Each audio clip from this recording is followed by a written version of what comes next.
வணக்கம். திசைகளின் 10 மணி செய்திகள். பணக்காரர்களுக்கான பெட்ரோல் மானியம் நீக்கப்படுமா? அரசாங்க பரிசீலனையில் உள்ளது. பிரதமர் அன்வார் இப்ராஹிம் தகவல். மலேசியாவில் அதிக வருமானம் ஈட்டும் பெரும் பணக்காரர்களுக்கு வழங்கப்பட்டு வரும் பெட்ரோல் மானியத்தை திரும்பப் பெறுவது குறித்து அரசாங்கம் தற்போது தீவிரமாக பரிசீலித்து வருவதாக பிரதமர் டத்தோஸ்ரீ அன்வார் இப்ராஹிம் தெரிவித்துள்ளார். நாட்டின் பொருளாதாரத்தை சீரமைக்கும் நோக்கில் குறிப்பாக T15, T20 பிரிவினரை இலக்காக கொண்டு இந்த மானிய குறைப்பு நடவடிக்கை அமையும் என எதிர்பார்க்கப்படுகிறது.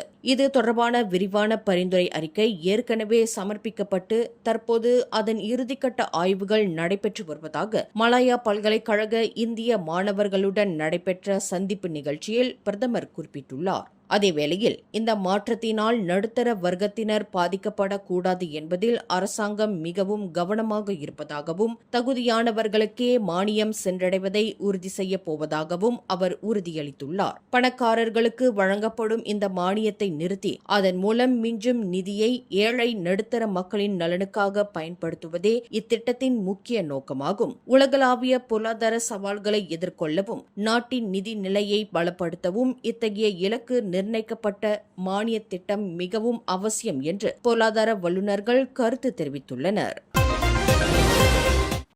மலேசியாவின் மக்களாட்சி நிலையும் ஊடக சீர்திருத்தங்களும் ஊடகவியலாளர்களின் பொருளாதார பாதுகாப்பையும் பணியிட பாதுகாப்பையும் சார்ந்தே அமைந்துள்ளதாக CIJ எனப்படும் சுதந்திர ஊடக மையம் தனது புதிய அறிக்கையில் தெரிவித்துள்ளது. குறைந்தபட்ச ஊதியம், முறையற்ற வேலை ஒப்பந்தங்கள் ஊடக சுதந்திரத்தை பாதிப்பதோடு போதிய வருமானம் இல்லாதது மூத்த பத்திரிகையாளர்களையும் பகுதி நேர பணியாளர்களையும் பெரும் பொருளாதார நெருக்கடிக்கு உள்ளாக்குவதாக அதன் செயல்முறை இயக்குநர் வட்சல்லா ஜி நாயுடு அந்த அறிக்கையில் சுட்டிக்காட்டினார். ஊடகங்களின் உரிமையாளர்கள் செய்திகளின் போக்கை தீர்மானிக்கும் ஊடக கையகப்படுத்துதல் குறித்து எச்சரித்துள்ள CIJ, தகவல் அறியும் உரிமை சட்டம், ஊடக கவுன்சில் உருவாக்கம் ஆகியவை ஊடக அமைப்பின் மீதான பொதுமக்களின் நம்பிக்கையை மீட்டெடுக்க அவசியமானது என்றும் அவர் வலியுறுத்தியுள்ளார்.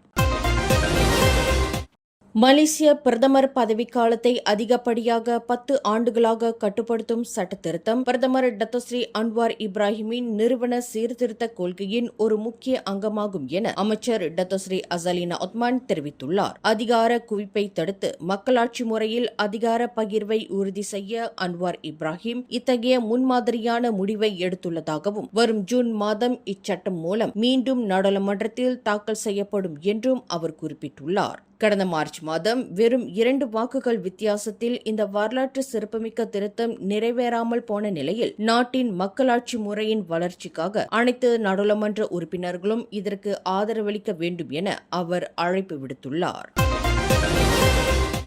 மலேசியாவிற்குள் ஹண்டா வைரஸ் ஊடுருவுவதை தடுக்க அனைத்து பன்னாட்டு நுழைவாயில்களிலும் சுகாதார சோதனைகள் தீவிரப்படுத்தப்பட்டுள்ளதாக சுகாதார அமைச்சர் டத்தோஸ்ரீ டாக்டர் ஜுல்கிஃப்லி அஹ்மத் தெரிவித்துள்ளார். எலி மூலம் பரவக்கூடிய இந்த வைரஸ் பாதிப்பு இதுவரை மலேசியாவில் எவருக்கும் ஏற்படவில்லை என்றாலும் முன்னெச்சரிக்கை நடவடிக்கையாக இதுவரை 22,367 கப்பல்களும் படகுகளும் தீவிர சோதனைக்கு உட்படுத்தப்பட்டுள்ளன. குறிப்பாக இந்நோய் கண்டறியப்பட்ட நாடுகளிலிருந்து வரும் கப்பல்கள் கண்காணிக்கப்படுவதோடு மருத்துவ ஆராய்ச்சி நிறுவனம் PCR பரிசோதனை மூலம் இவ்வைரஸை கண்டறிய தயார் நிலையில் உள்ளதாகவும் அவர் உறுதிபட கூறியுள்ளார்.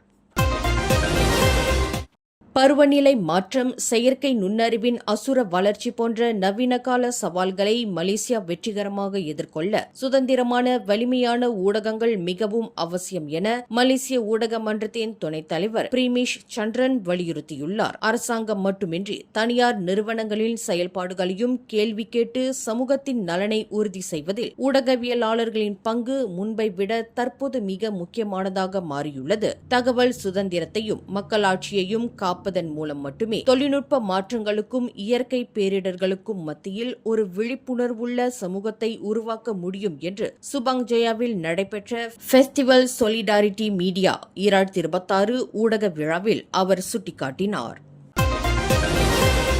கல்வித்துறைக்கான விவேகத் திரை எனப்படும் ஸ்மார்ட் போர்டு கொள்முதலில் முறைகேடு செய்ததாக கூறப்படும் புகாரில் முன்னாள் நாடாளுமன்ற உறுப்பினர் ஒருவரின் சிறப்பு உதவியாளர் நாளை கோலாலம்பூர் செஷன்ஸ் நீதிமன்றத்தில் அதிகாரப்பூர்வமாக குற்றம் சாட்டப்பட உள்ளார். இவருடன் இணைந்து சுமார் 300 மில்லியன் ரிங்கெட் முதலீட்டு மோசடியில் தொடர்புடையதாக சந்தேகிக்கப்படும் பிரபல இஸ்லாமிய நிதித்துறை நிபுணரான தான்ஸ்ரீ தகுதி கொண்ட நபரும் ஒரு நிறுவன இயக்குநரும் நீதிமன்றத்தில் நிறுத்தப்பட உள்ளனர். ஊழல் தடுப்பு ஆணையத்தின் நீண்டகால விசாரணைக்கு பிறகு இவர்கள் மூவர் மீது நாளை காலை 8:30 மணியளவில் இந்த மோசடி வழக்குகள் பதியப்படவிருப்பது அரசியல் வட்டாரத்தில் பெரும் பரபரப்பை ஏற்படுத்தியுள்ளது.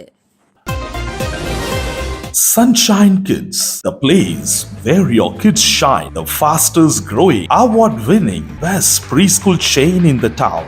Welcome to our preschool, where learning meets fun. Our preschool provides a nurturing environment for young learners to thrive. www.sunshinekids.com.my ராஜயோக சக்தி மிகுந்த ஆழ்நிலை தியான இயக்கமான RPT கடந்த 2006ஆம் ஆண்டு முதல் மகா அன்னதானம் எனும் உன்னத சேவையை சிறப்பாக நடத்தி வருகிறது. இவ்வியக்கத்தின் ஸ்தாபகர் டத்தோஸ்ரீ குருஜி அவர்களின் பிறந்த நாளை முன்னிட்டு டத்தின் ஸ்ரீ குருமாதா அவர்களின் ஏற்பாட்டில் நேற்று மே 9ஆம் தேதி சனிக்கிழமை கில்லான் பண்டமாரன் ஸ்ரீ சுப்பிரமணியர் தேவஸ்தான ஆலயத்தில் மகா அன்னதானம் 2026 மிக பிரம்மாண்டமாக நடைபெற்றது. குருஜியின் புதல்வி டாக்டர் சீதா பாலகிருஷ்ணன் தலைமையில் நடைபெற்ற இந்நிகழ்வில் மலேசியா மட்டுமின்றி சிங்கப்பூர், இந்தியா, லண்டன், அமெரிக்கா உள்ளிட்ட நாடுகளில் இருந்து சுமார் 15,000க்கும் மேற்பட்டோர் திரளாக கலந்து கொண்டனர். அதிகாலை 4 மணிக்கு தொடங்கிய பூஜைகளை தொடர்ந்து மதியம் மகா பிரசாதமாக அன்னதானமும் லட்டுகளும் வழங்கப்பட்டன. சிறப்பு வருகையாளராக வருகை தந்த டத்தோஸ்ரீ குருஜி அவர்களுக்கு ஆலய நிர்வாகம் சிறப்பான மரியாதை செய்தது. தொடர்ந்து குருஜி அவர்களின் தலைமையில் மகேஸ்வர பூஜை பக்தி பூர்வமாக நடைபெற்றது என்று மகா அன்னதானம் 2026 ஏற்பாட்டுக்குழு உறுப்பினர் டாக்டர் கோமதி விவரித்தார். இன்றைய நிகழ்வின் சிறப்பு அம்சங்கள் என்னவென்றால், இன்று சிறப்பு வழிபாட்டுடன் இந்திய பாரம்பரிய கலை கலாச்சார அம்சங்களும் இடம்பெற்றிருந்தன. அதாவது பொய்க்கால் குதிரை, மயிலாட்டம், கோலாட்டம், கரகாட்டம், உரிமைகட்டம், பரதநாட்டியம், கர்நாடக வாத்தியங்களாகிய வீணை, தபலா மற்றும் திருமுறை பாடல்களும் இடம்பெற்றிருந்தன. பல்லின மக்கள் வாழும் இந்த மலேசிய நாட்டிற்கேற்ப லயன் டான்ஸ், அதாவது சிங்க நடனம் ஏற்பாடு செய்யப்பட்டிருந்தது. கலந்து கொண்ட அனைத்து வருகையாளரும் பாரம்பரிய உடை அணிந்து அனைத்து பூஜைகளிலும் மிகவும் பக்தி உணர்வோடு கலந்து கொண்டார்கள். இந்த நிகழ்வின் போது பண்டமாரன் ஸ்ரீ சுப்பிரமணியர் ஆலய திருப்பணிக்காக டத்தோஸ்ரீ குருஜி அவர்கள் 10,000 ரிங்கெட் நன்கொடையை ஆலய நிர்வாகத்திடம் வழங்கினார்கள். அதன் பின் ஆலய வளாகத்தில் சிறப்பாக அமைக்கப்பட்ட மேடைக்கு சென்று கூடியிருந்த RPT சீடர்களையும் பொதுமக்களையும் டத்தோஸ்ரீ குருஜி சந்தித்தார். அனைத்து RPT சீடர்கள் சார்பாக டத்தோஸ்ரீ குருஜி அவர்களுக்கு சிறப்பு செய்யப்பட்டது. டாக்டர் சீதா அவர்களின் முன்னுரைக்கு பின் டத்தோஸ்ரீ குருஜி அவர்கள் மிகவும் ஆவலுடனும் பெரும் மகிழ்ச்சி கூடியிருந்த அனைவர் முன்னிலையில் சிறப்புரை ஆற்றினார். இந்த விழா ஆன்மீகம் மட்டுமல்லாது கரகாட்டம், மயிலாட்டம், சிங்க நடனம் போன்ற கலைகளுடன் கலாச்சார சங்கமமாகவும் திகழ்ந்தது.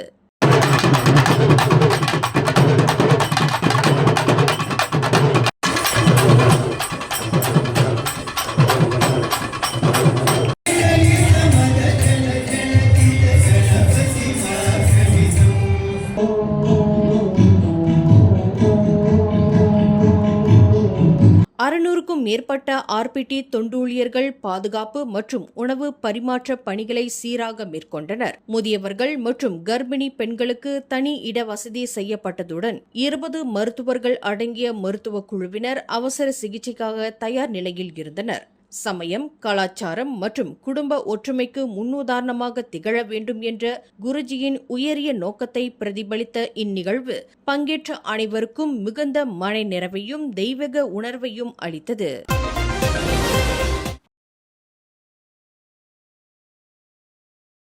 நாடு முழுவதும் இந்திய தொழில் முனைவோருக்கான சிறப்பு விழிப்புணர்வு முகாம்களான ரோட் ஷோ நடத்தப்படும் போது தொழில் முனைவோர் மேம்பாடு மற்றும் கூட்டுறவு அமைச்சின் அதிகாரிகள் அந்தந்த இடத்திற்கே நேரடியாக வந்து சேவைகளை வழங்குவார்கள் என்று அதன் அமைச்சர் ஸ்டீவன் சிம் அதிரடியாக அறிவித்துள்ளார். இன்று பினாங்கு புக்கிட் மர்தாஜாம் ஸ்ரீ முனீஸ்வரர் ஆலயம் மற்றும் மலேசிய இந்திய வர்த்தகர் மற்றும் தொழில் சபை சம்மேளனமான மைக்கி இணைந்து ஏற்பாடு செய்திருந்த இந்திய தொழில் முனைவோருக்கான கார்னிவல் நிகழ்வில் கலந்து கொண்டு பேசிய போது புக்கிட் மர்தாஜாம் எம்பியுமான ஸ்டீவன் சிம் இதனை தெரிவித்தார். டத்தோஸ்ரீ என் கோபாலகிருஷ்ணன் தலைமையில் மைக்கி முன்னெடுத்துள்ள நாடு தழுவிய தொழில் முனைவோர் விழிப்புணர்வு பயணங்களுக்கு தனது அமைச்சு ஆதரவை வழங்கும் என்று ஸ்டீவன் சிம் உறுதியளித்தார். வெறும் தகவல்களை மட்டும் வழங்காமல் அமைச்சின் கீழ் உள்ள பல்வேறு ஏஜென்சிகளை ஒருங்கமைத்து இந்திய தொழில் முனைவோருக்கு தேவையான தீர்வுகளையும் சேவைகளையும் அந்தந்த இடத்திலேயே வழங்க நடவடிக்கை எடுக்கப்படும் என்று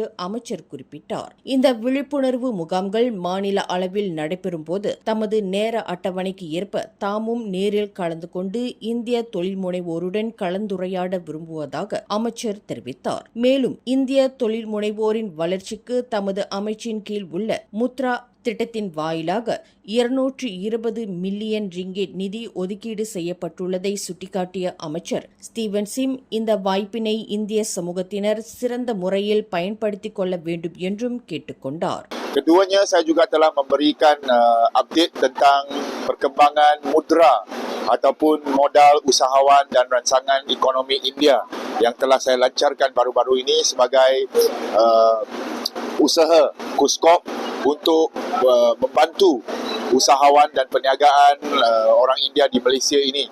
Dan saya telah mengumumkan satu dana berjumlah 220 juta ringgit. Ini merupakan dana yang paling besar untuk masyarakat India dalam sejarah KUSKOP lah. இதனிடையே 1952 தொடங்கப்பட்ட வரலாற்று சிறப்புமிக்க புக்கிட் மர்தாஜாம் இந்திய சங்க கட்டிடம் பல ஆண்டுகளாக பாழடைந்து கிடப்பதை குறிப்பிட்ட அமைச்சர் அதனை மீட்டெடுக்க முன்வந்த பிராய் ஸ்ரீ முனீஸ்வரர் ஆலயத்திற்கு நன்றி தெரிவித்தார். பாழடைந்த நிலையில் உள்ள அந்த வரலாற்று சின்னத்தை மீண்டும் கட்டி எழுப்ப ஆலய நிர்வாகம் மற்றும் உள்ளூர் மக்களுடன் இணைந்து செயல்படுவேன் என்று அமைச்சர் உறுதியளித்தார். இக்கட்டிடம் இந்திய சமூகத்தின் அடையாளமாகவும் பொதுமக்களுக்கான பயனுள்ள மையமாகவும் மாற்றப்படும் என்றார். இந்நிகழ்வில் கலந்து கொண்ட பினாங்கு ஆட்சிக்குழு உறுப்பினர் டத்தோஸ்ரீ சுந்தர்ராஜ் சோமு பேசுகையில் இந்தியர் வர்த்தகர்களுக்கு தேவைப்படக்கூடிய பண வசதிகளை வர்த்தக ரீதியாக ஏற்படுத்தி தரும் ஒரு திட்டமாக இதனை தாம் பார்ப்பதாக குறிப்பிட்டார். அன்னையர் தினத்தை முன்னேற்று இன்னைக்கு புஸ்கோப்பும் மைக்கி மற்றும் மிக்கி ஒரு நல்ல ஒரு நிகழ்ச்சி ஏற்பாடு செஞ்சிருக்காங்க. இது வந்து அன்னையர் தின கொண்டாட்டம் அல்லாமல் என்ன செய்யறாங்கன்னாக்க இந்தியர்களுக்கு தேவைப்பட்ட பண வசதிகள், அதாவது வர்த்தக ரீதியாக அந்த வியாபாரம் ஆரம்பிக்கிறது மோடல்லாம் வேணும் இல்ல, அதுக்கு வர்த்தக ரீதியாக நிறைய வசதிகள் பண்ணியிருக்காங்க. கிராண்ட்ஸ் இருக்கு, கடன் வசதி பண்ணியிருக்காங்க. இன்றைக்கு அமைச்சர் வந்திருக்காரு, குஸ்கோப் அமைச்சர். அவர் முன்னானே ஹியூமன் ரிசோர்ஸ் மினிஸ்டரா இருந்த காலத்துல இருந்து இன்றைக்கு குஸ்கோப் மினிஸ்டரா இருக்கிற வரைக்கும் இந்தியர்கள் சம்பந்தப்பட்ட விஷயத்துல நிறைய ஈடுபாடு உண்டு. இந்நிகழ்வில் மைக்கி பொறுப்பாளர்கள் மற்றும் வர்த்தகர்களும் பெரும் திரளாக கலந்து சிறப்பித்தனர். தவறுதலாக தன்னைத்தானே சுட்டுக் கொண்டதில் படுகாயமடைந்து தீவிர சிகிச்சை பிரிவில் அனுமதிக்கப்பட்டிருந்த ஜோஹர் பர்சத்து கட்சியின் முன்னாள் இணைத் தலைவர் டத்தோ தான் லெக் காங் நீண்ட போராட்டத்திற்கு பிறகு தற்போது நினைவு திரும்பியுள்ளதாக அதன் தகவல் பிரிவு தலைவர் பீட்டர் கூ கோங் எக் உறுதிப்படுத்தியுள்ளார். கோத்தா திங்கியில் உள்ள துப்பாக்கி சுடும் தளத்தில் பயிற்சியை முடித்துவிட்டு தனது கை துப்பாக்கியை சுத்தம் செய்தபோது எதிர்பாராத விதமாக குண்டு பாய்ந்ததில் கடந்த ஏப்ரல் 28 முதல் அவர் மருத்துவமனையில் அனுமதிக்கப்பட்டிருப்பதாக ஜோஹர் மாநில காவற்படை தலைவர் டத்தோ அப்துல் ரஹ்மான் அஷாட் தெரிவித்தார். தற்போது அவர் பேசும் நிலைக்கு முன்னேறியுள்ள போதிலும் உடல்நிலை இன்னும் பலவீனமாக இருப்பதால் சுல்தான் இஸ்மாயில் மருத்துவமனையில் அவருக்கு தொடர் சிகிச்சை அளிக்கப்பட்டு வருகிறது. இச்சம்பவம் குறித்து காவற்படை 9 சாட்சிகளிடம் வாக்குமூலம் பெற்று விசாரணை நடத்தி வரும் வேளையில் அவர் விரைவில் முழுமையாக குணமடைய வேண்டும் என அவரது ஆதரவாளர்கள் எதிர்பார்த்துள்ளனர். மலேசியாவின் எல்லை நுழைவாயில்களில் கடந்த 2024 முதல் இந்த ஆண்டு மார்ச் 31 வரை நடத்தப்பட்ட சோதனையில் அண்டை நாடுகளிலிருந்து திரும்பிய 1084 மலேசியர்கள் போதைப்பொருள் பயன்படுத்தியது உறுதி செய்யப்பட்டுள்ளது. குறிப்பாக மெத்தாபெத்தமின், கெத்தமின் ஆகிய போதைப் பொருட்களை பயன்படுத்தியவர்களே அதிக அளவில் கைது செய்யப்பட்டுள்ளனர் என்று தேசிய போதைப்பொருள் ஒழிப்பு முகமையின் இயக்குநர் டத்தோ ரொஸ்லின் ஜூசோ தெரிவித்துள்ளார். வெளிநாடுகளில் இருக்கும்போது போதைப்பொருள் பழக்கத்தில் ஈடுபட வேண்டாம் என எச்சரித்துள்ள அவர், எல்லைப் பகுதிகளில் கண்காணிப்பு தீவிரப்படுத்தப்பட்டுள்ளதாகவும் போதைப்பொருள் இல்லாத சமூகத்தை உருவாக்க பொதுமக்கள் ஒத்துழைக்க வேண்டும் என்றும் கேட்டுக் கொண்டுள்ளார். பாலிங்கில் சட்டத்திற்கு புறம்பாக ஆயுதங்களை வைத்திருந்ததாக ஏற்கனவே கைது செய்யப்பட்ட 45 வயது மெக்கானிக் ஒருவரின் வீட்டில் ஒரு துப்பாக்கி, ஒரு போலி கைத்துப்பாக்கி, 180க்கும் மேற்பட்ட தோட்டாக்களை காவற்படையினர் பறிமுதல் செய்துள்ளனர். கைதான நபரிடம் நடத்தப்பட்ட விசாரணையின் அடிப்படையில் அவரது வீட்டின் சமையல் அறையிலும் பரன் பகுதியிலும் மறைத்து வைக்கப்பட்டிருந்த இந்த ஆயுதங்கள் மீட்கப்பட்டதாக மாவட்ட காவற்படை தலைவர் சூப்பரிண்டென்டென்ட் பிராண்டன் ரிச்சர்ட் ஜோ தெரிவித்துள்ளார். அண்டை நாட்டிலிருந்து எல்லை வழியாக இந்த ஆயுதங்கள் கடத்தி வரப்பட்டது தெரியவந்துள்ள நிலையில் போதைப்பொருள் பழக்கமும் கொண்ட அந்த நபரிடம் இவ்வளவு ஆயுதங்கள் எதற்காக இருந்தன என்பது குறித்து தீவிர விசாரணை நடைபெற்று வருகிறது.